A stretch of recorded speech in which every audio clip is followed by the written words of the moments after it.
As though that were love. The swollen river, the soft ice, the world coming back to itself. On Tuesday, as was his habit, Hartius went to the small grocery store on the corner and bought 10 apples and 3 bananas. There were places in the world where one couldn't get apples year-round or get bananas in the middle of the winter. There were places in the world where you had to wait for the seasons to change, and where seasons didn't mean just the state of precipitation, but also commerce, industry, economy. Apples in February were a sign of good fortune, or that misfortune lurked elsewhere. The cashier grinned and chirped as he weighed the fruit. That Tuesday made 4 weeks since Hartius's mother had died suddenly. He had not seen her for 7 years. Francisco, his stepbrother, had told him over the phone. At the time of her death, his mother had been living in the same narrow town in South Alabama, with its Catholic church, remarkable only because it did not also have a Baptist church. She had lived there all the years of her life, in and among a rotating series of trailers and cars that Hartius had been spared only because he'd been sent to live with his grandparents. Then his mother married Francisco's father, also named Francisco, who had a better job and a small house, so Hartius went to live with them. Hartius had not remembered giving his mother his number. That's what he had been thinking when Francisco told him, shouted, really as if trying to breach the actual raw distance between them, she's dead, she's dead. The other thing that Hartius had been thinking of was how much like a man Francisco sounded. It startled Hartius to hear him that way. They had last spoken on the night Francisco left for trade school in Georgia. They were in their room, Hartius lying on the bed, Francisco stuffing clothes into a garbage bag. It was hot, their shirts sticking to their backs. Francisco sat on the edge of the bed, looked over his shoulder at Hartius and said, I'm out of here, kid. Hartius shoved at him and said, shut up, because it made him feel good. Francisco stood up, hoisted the black bag over his shoulder. He leaned down and they knocked fists. A friend of his gave him a ride to the bus depot, and then total silence, until he called to say that Hartius's mother was dead. Oh, Hartius had said that Tuesday on the phone 4 weeks before. Oh, all right. And then Francisco had hung up, and that was that. The apples were not for Hartius. They were for his friend Simon, who lived in the country. They were not for Simon either, in fact, but for Simon's goats. The goats were named Helena, Maria, Bertram, Vicky, Dude, and Guy. Helena was a boy goat, the others were girls. Simon had named them before he knew their sexes, after picking them out at 2 different farms 3 years or so before, when they were all babies and awkward, barely weaned at all, when it was still possible to mistake a boy goat for a girl and vice versa if you didn't know what you were doing. Hartius cut the apples up for the goats and fed them from the sloping front porch. They had grown accustomed to his way of doing things on these Tuesday visits, and they formed a neat little line and filed up to him one at a time to receive from his palm a chunk of apple. He patted their sides, felt the bristle of their fur, watched the tufts of steam issue from their nostrils. The horizontal bars of their pupils shivered. Their eyes were pale blue. He fed them from a plastic bag, lifting chunk after chunk until they were all gone, and the goats, brushing his palms with their tongues, nipping at his fingertips, gave up on him. Off they wandered to find food elsewhere. At the kitchen table, Simon sat with his skinny legs crossed, reading the paper. Hartius came in through the side door. The front door had been bolted for as long as Hartius had known him. Simon did not look up. He was a tall man, very pale, with thinning white blonde hair. He was just shy of middle age, a little under 40. Hartius was younger, 25. 2 years before, they had met at a party, as people do, and they had fucked 3 times on 3 separate occasions, each a little worse, not to any degree that would have made any of the individual incidents awful, but when taken together they represented a doomed enterprise. A year earlier, after the last time they'd had sex, Hartius said it would be best if they were just friends, and Simon said, sure, okay, sure. But it was clear even then that Simon expected that Hartius would change his mind, and sometimes he grew irritated that it was taking so long. It's getting warmer, Hartius said after he had washed his hands and sat down with a glass of water. So it is, Simon said from behind the paper. And the river's thawed, Hartius said. So it is. And then I decided to kill myself, Hartius said. So do it, Simon said, not letting Hartius have the satisfaction. Some friend. I can get you a rope. Only if you cut me down after, Hartius said, putting his head on the table, which smelled like ground pepper and flour. Hardy har har. Hartius looked up and saw Simon watching him, and beyond Simon into the front hall, where the stairs ran up to the second floor. There were pears in a bowl on the table.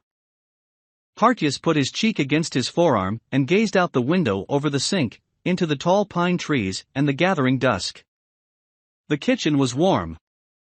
The goats had come around the house and were trotting around the backyard, Guy and Bertram chasing two of the fatter hens. Simon lifted a cigarette from the ashtray and lit it.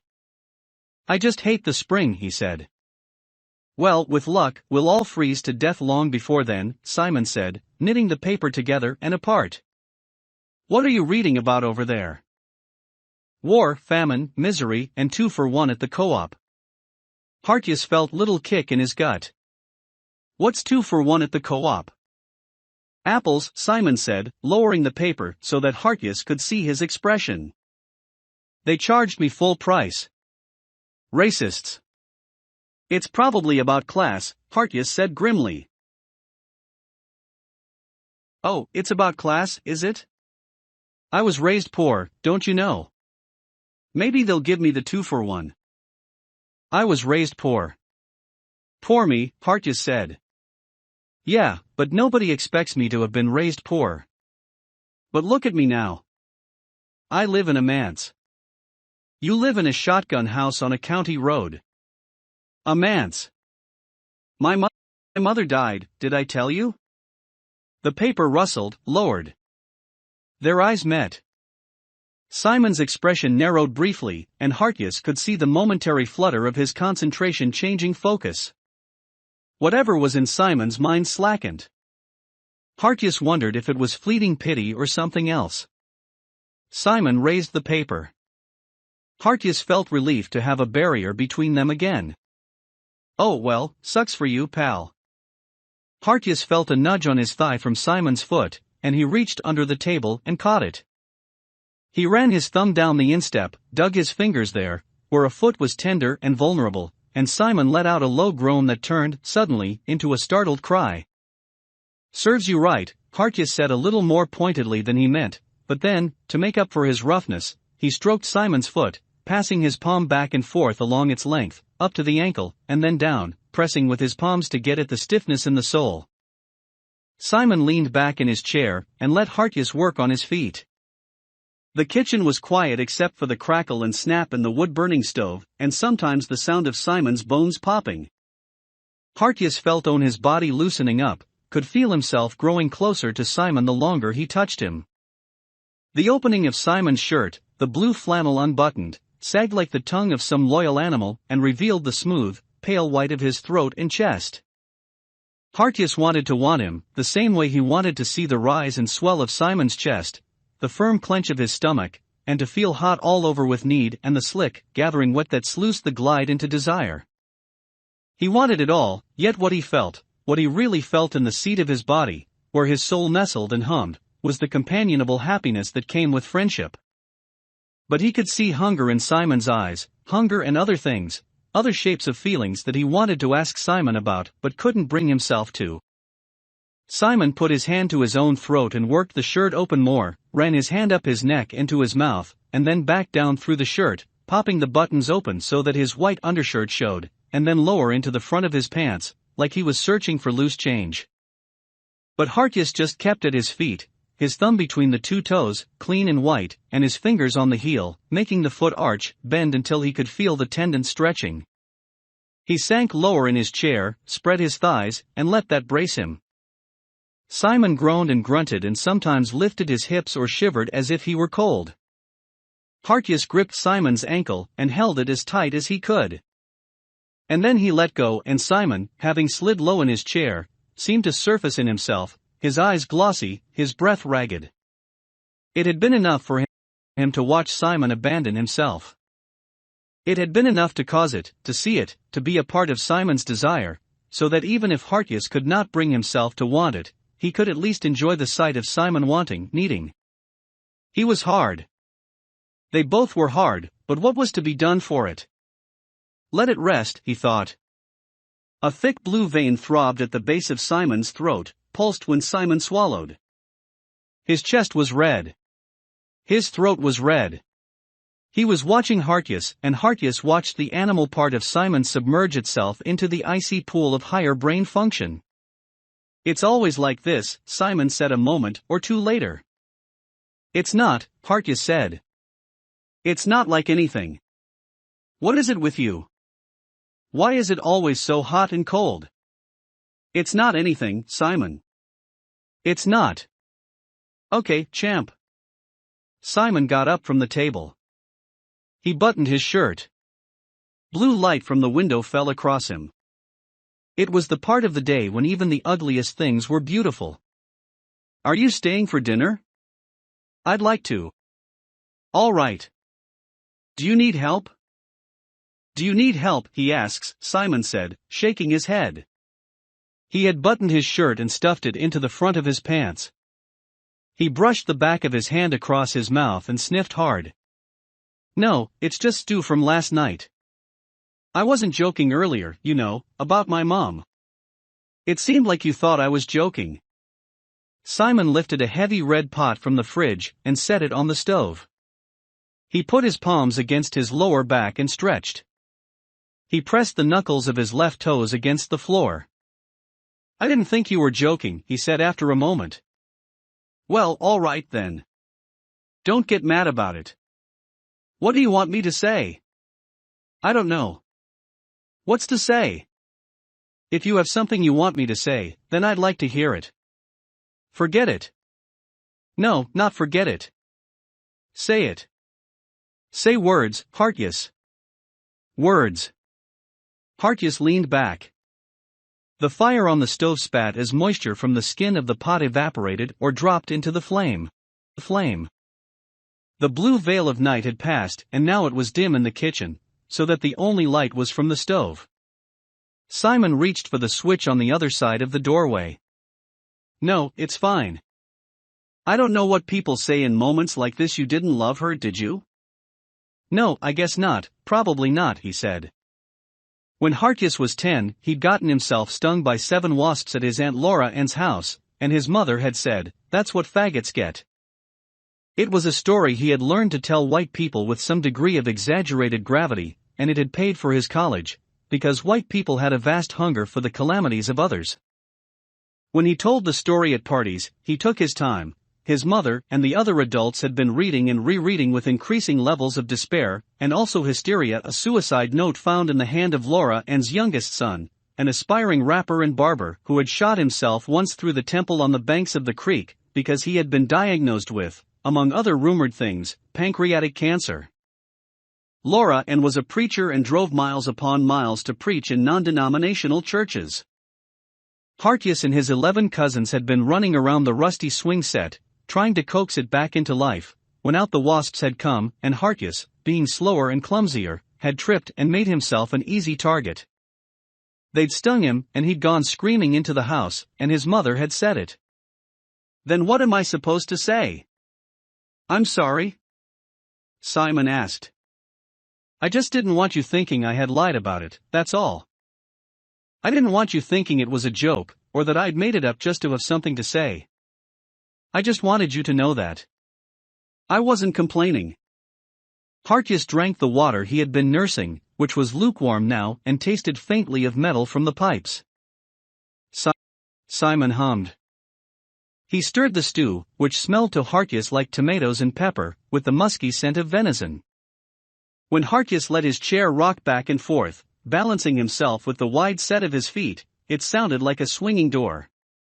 His hunger felt distant, like it belonged to someone else. Sweat collected against his forehead, and he wiped at it. The skin at the lower part of his spine was hot and dry. His eyes were stinging. Near the back door, Simon had put 3 red clay pots on a low bench. The bench had been a pew at St. and Lutheran Church, before the church had burned to the ground. Simon used to go out to the blackened ruins to sit in what was left of its pews, and gaze out into the valley of pine and cedar and oak trees, the wind on his face, and the scent of soot rising all around him. When he was out there, he told Hartius as they twisted the pews from the foundations into which they had been bolted, searching for one that wouldn't crumble to ash, when he was out there, it seemed that the whole world went away, all his problems, all his needs, hunger, pain, money, viral load, all of it. Hartius could understand that. He could understand how a person could get to needing that stillness in the world. Simon and Hartius had rescued the pews and scraped them down to their bones, and then they'd polished, coated, and lacquered them until they were smooth with a rich stain. All that work to use them for indoor plants, large, leafy green things with heads like that of a St. Bernard, Oregon and Newfoundland, lolling in the winter light. Simon and Hartius ate their stew on the porch in the cold. Simon turned his portable space heater on its back under the slats of the bench, and the two of them sat with their legs tucked under them, though for Hartius it was a struggle because he was thick through the haunch and some 15 or 20 pounds heavier than Simon. Night had fallen by then, and the world was a smooth black sheet. Across the road and across the fields, they could make out the yellow-orange light in a house as narrow as Simon's. The yard was patchy with snow and ice. The goats had bedded down in their pen in the back, though sometimes their calls lifted up and swept overhead like the softening static at the start of a radio station. More distantly, Hartius could hear whining, baying, and felt a flurry of homesickness. When he had lived with his grandparents during the murky middle years of his childhood, he had raised 3 dogs into brilliant hunters, Gristle, Bone, and Marrow. He had run his hand along their spines, teaching them to be still, to be quiet, to wait. He'd felt their hearts beating, slowing, growing inured to the length of time it took for the world to show its belly. They had been mutts when he found them, 3 butterscotch pups clinging to life, drenched in ants and beetles. But he'd rinsed them clean and loved on them the way nobody had loved on him. He had taught them to hunt, to be keen and swift as they stalked and waited. He'd taught them to fetch at first with dolls and dummies filled with clay and rocks, realistic weights, and later they'd brought him the real thing, ducks wet and warm with blood. Pheasant. Squirrel. Whatever Hartius trained his rifle on, they pinned and cornered and stalled. They could tree anything, the 3 of them, even turkeys, frothing with rage, bodies humming, ready to take flight. But the dogs calling in the distance were not his dogs. The dogs baying in the distance slept inside and ran from their shadows. Gristle, Bone, and Marrow would have eaten those dogs alive, because Hartius had loved them enough to teach them how to fight, how to maim, how to kill, and the people here, in this place, let their dogs sleep in their beds, as though that were love. They ate slowly because the venison was hot. Hartius dug his spoon into the soft potatoes and the carrots. A light dangled overhead, and in the surface of the broth, he saw their shadowed, inverted selves. Hartius had on his flannel coat, and Simon had wrapped himself in a green wool blanket. The heater, on its lowest setting, droned like cicadas. There was just enough heat to remind them how cold it was. Simon's spoon clacked against the side of his bowl. He coughed into his shoulder. Hartius studied the flaking skin along his jaw, the rosettes of sores spotting his cheeks, and the primitive cliff of his forehead. "Do you ever get lonely out here?" "You ask that every time." "Because you never answer," Hartius said. "Sometimes. It's not so bad. You ever think about moving back to town? You could probably get an okay amount for this place." "Yeah, I think about it." "But you won't." "No, probably won't. I came out here to get away from all that, I guess." "It's not exactly a metropolis you're escaping," Hartius said. "It's not about the size of the place. It's about... hell, I don't know. I guess it's about living on your own terms. Setting a limit for yourself. Being about something. In your own way." "In my own way," Hartius said, singing the words to the melody of some song from years before, on country radio, that had at that very moment surfaced in his memory. "Do you ever get lonely?" "Sure, I get lonely," Hartius said, rocking them a little on the bench, his shoes scraping across the grit on the porch. "I get mighty lonely.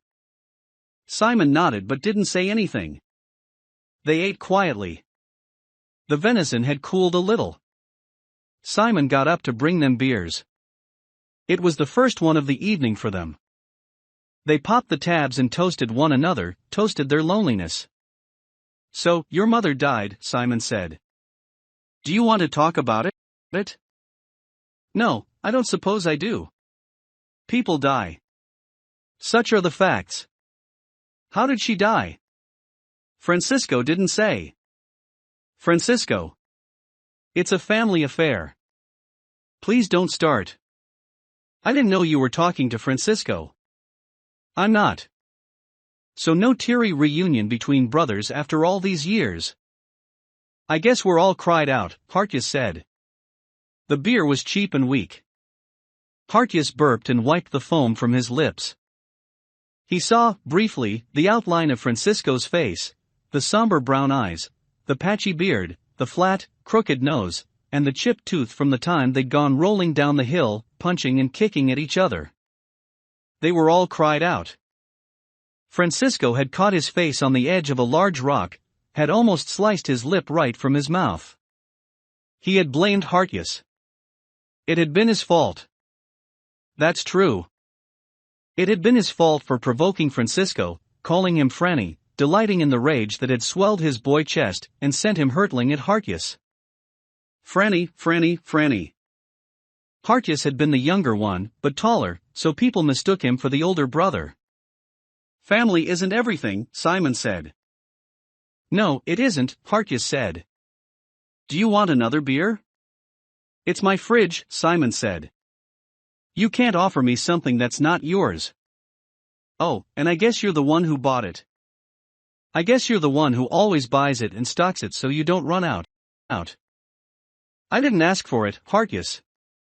"You never ask for anything except what you know I won't give," Hartius said, but he regretted it a little. He saw Simon flinch and then go still. Simon drew the blanket around himself. "Well, all right," he said. "I'll get that beer," Hartius said. Simon was looking at the trees. Hartius stooped low in the kitchen and tore 2 cans from the plastic yoke. He held them in his palm, which was wide and paler than the rest of him.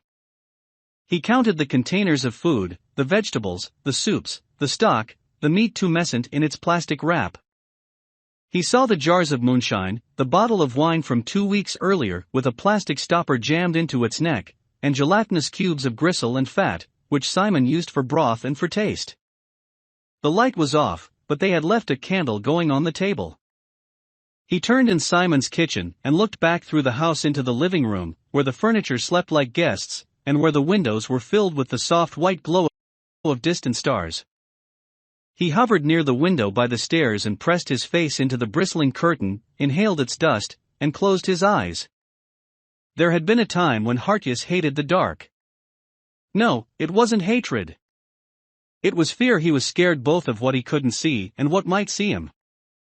He touched his lips to the cold glass of the window and summoned the clearest image of his mother he could bear to hold in his mind, as though he were laying her within the glass itself, passing her off to the house like a benediction. The thing that he never told anyone at any of the parties in college or elsewhere, the thing he had told Simon on the 3rd and final night they'd slept together, was that his mother had been furious at him because, 2 days before that afternoon at his aunt's house, she had caught him on top of Francisco in the church bathroom. He'd had his hands around Francisco's throat, and Francisco had been kicking silently under him. It had started because Francisco had let him into the bathroom, said, "Hey, come in, pee, it's fine," and it was the first brotherly thing Francisco had said to him since they'd been living together. It made Hartius feel wanted. So, with them pissing into the toilet, hitting one another with their spray, Hartius said to Francisco, "Do you want to play Mercy Me?" And Francisco, shaking off and tucking back into his slacks, had shaken his head, and Hartius said, "Me first."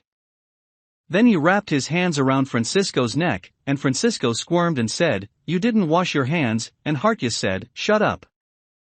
Mercy Me was a simple game, a stupid game, one they'd all played in the woods and in the sheds on the farm, putting their hands around each other's throats and squeezing slowly at first, softly, then firm, digging into the soft fuzz at the nape of the neck, until the other boy beat your chest, until his face went red, and he opened his mouth and gasped, "Mercy, mercy me. Have mercy on me." In the bathroom, the spaces between his fingers still sticky with piss, he squeezed Francisco's throat gently, the same way he first held gristle, marrow, and bone when they were first born, and he sensed that he could, very easily, destroy them. It was love to choose otherwise. In Simon's bed, telling the story, he tried to be jokey. You should have seen her face, but there was nothing funny in it. She had flushed with anger, with fear, and she'd pushed Hartius to the side. He'd clipped his head on the edge of the window. She pulled Francisco, coughing, wheezing, up from the floor and beat his back hard and fast. She'd said, "I love you, are you okay, I love you." She had wrapped her arms around Francisco while Hartius sat there holding his head. He had felt like he was full of wet sand. And Simon had rolled on top of him and kissed him and said, "Are you still waiting for her to turn to you too? To say she loved you? You gotta let this go, man. It's done." Hartius had wanted to say that if it was easy to get over your mother discarding you, then the whole world would be a different and stranger place. That hurt had a weight to it, a gravity as essential as the Earth's, and it was a kind of natural law that kept them all doing as they should. But he just kissed Simon's throat. But now she was dead. It was a different thing to speak ill of the dead. In his family, one did not speak the name of the dead after they had been buried. It was a summons. A beckoning.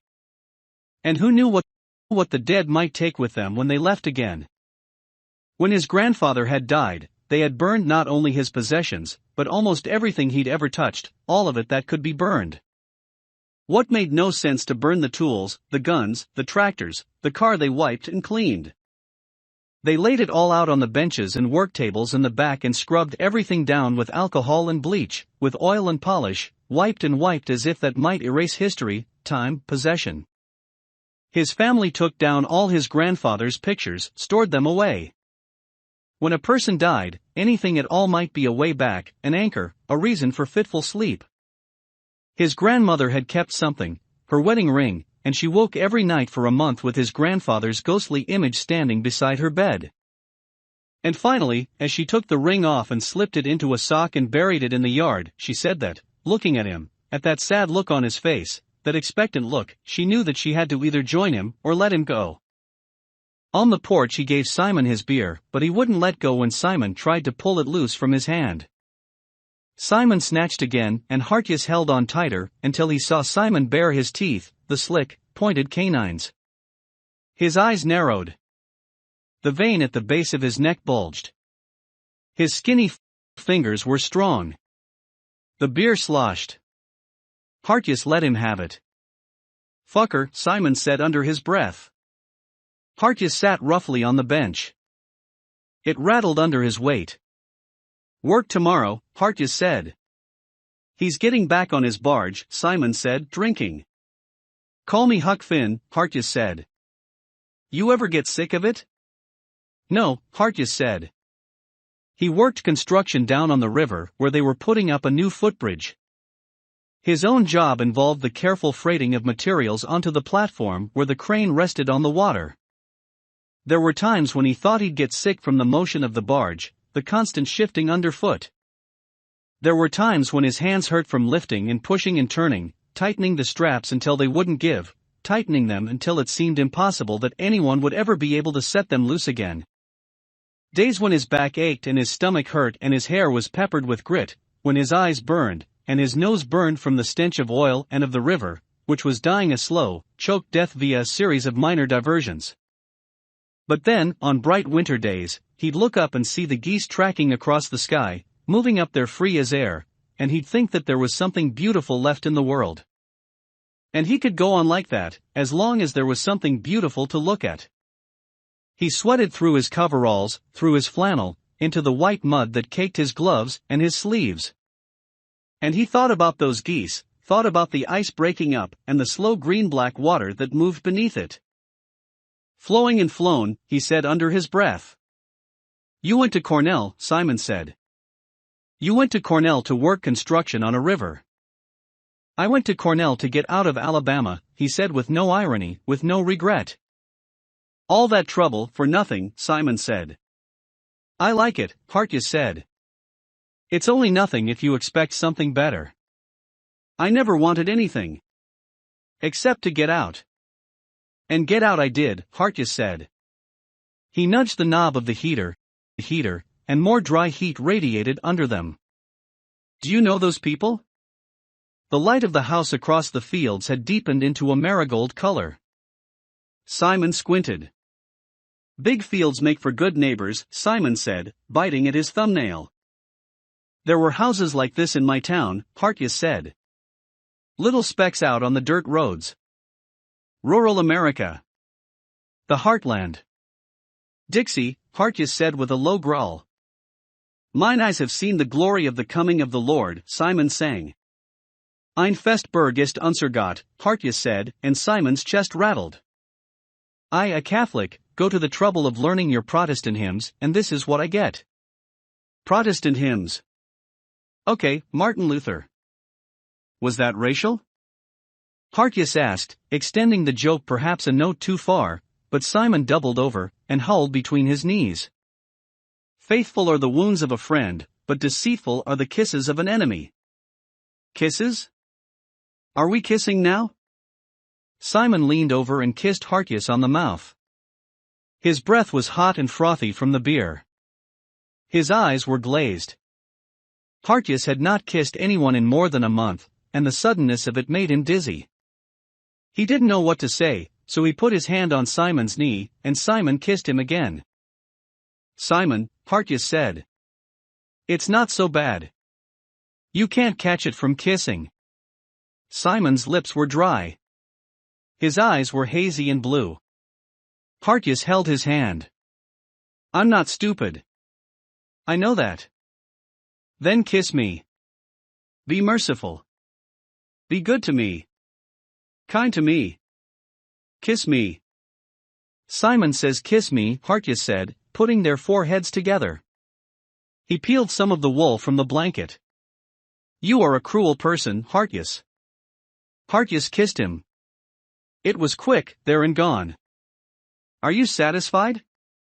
You're cruel, he said, and Hartjes kissed him, and he said it again each time until their lips were warm and close and puffed from kissing.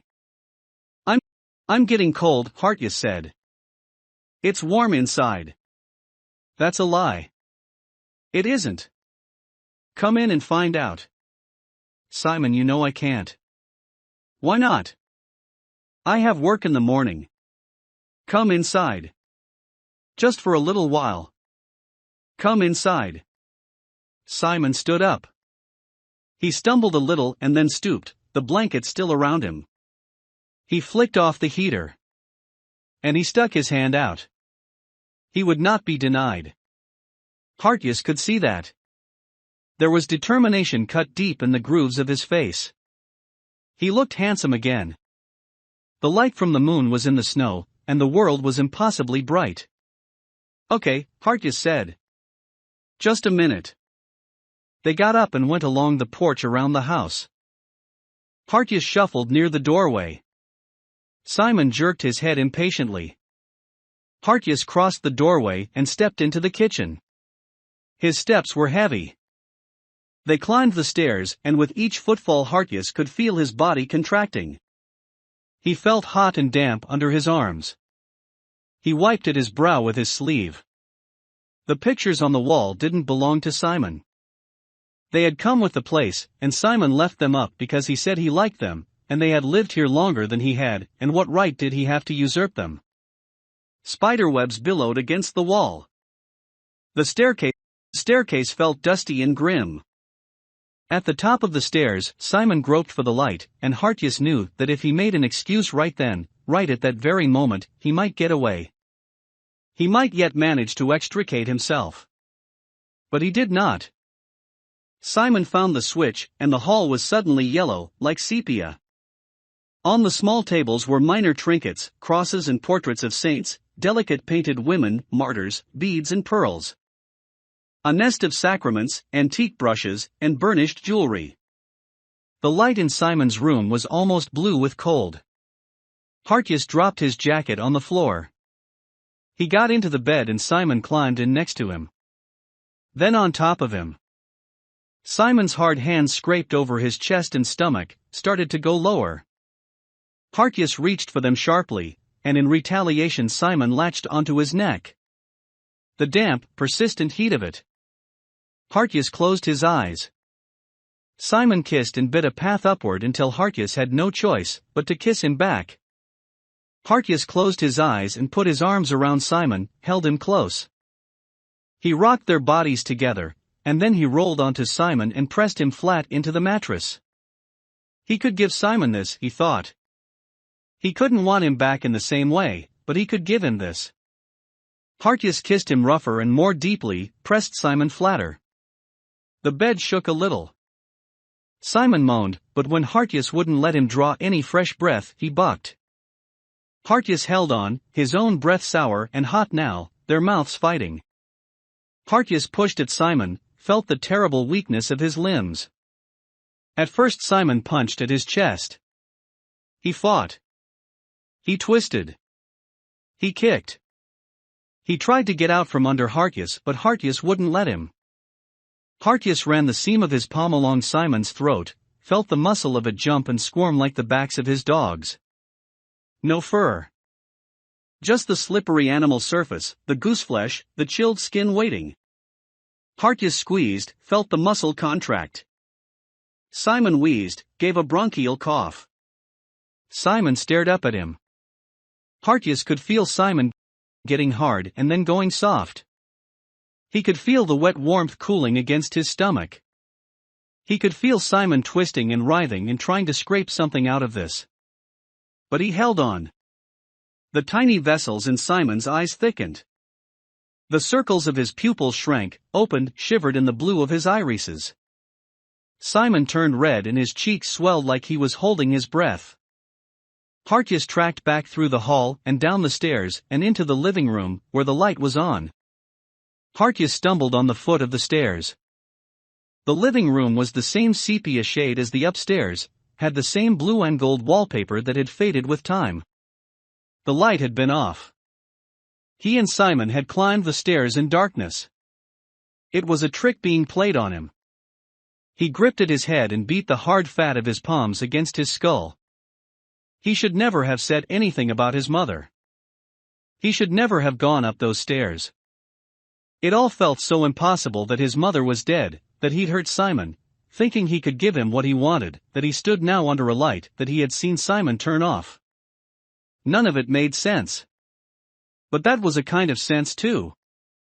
Hartius turned in a slow circle. Hartius held his breath. Hartius waited. The quiet of the house droned. It gave no answers. The light overhead did not flicker. It did not waver. It was steadfast. The faucet dripped. The candle had burned itself out. Their bowls were on the counter. Everything was as it should have been. Upstairs, there was a thud like footsteps. Hartius went to the front door and pulled at the bolt. It would not budge. He pulled harder. It would not budge. The door itself was so thin and shabby that Hartius felt he could have jerked it right off the hinges, but he didn't. He kept at the bolt, pulling on it, but the bolt just rattled and spun, and when Hartius pulled on the knob, it twisted uselessly. There was quiet upstairs. Hartius got the door open. The cold was on him right away. He had left his coat upstairs. At his car, he looked back toward the house. 2 lights, the first floor and the second, burned like one yellow column. In Simon's window, a shadow passed back and forth as if pacing. In the cold, Hartius watched the shadow glide across the curtain like the second hand of a clock, the persistent beat of its passage. Then both lights went out, and it was impossible to tell the shadow from the rest of the house. And overhead, the tips of the trees brushed the night sky like the wing beats of 1,000 starlings.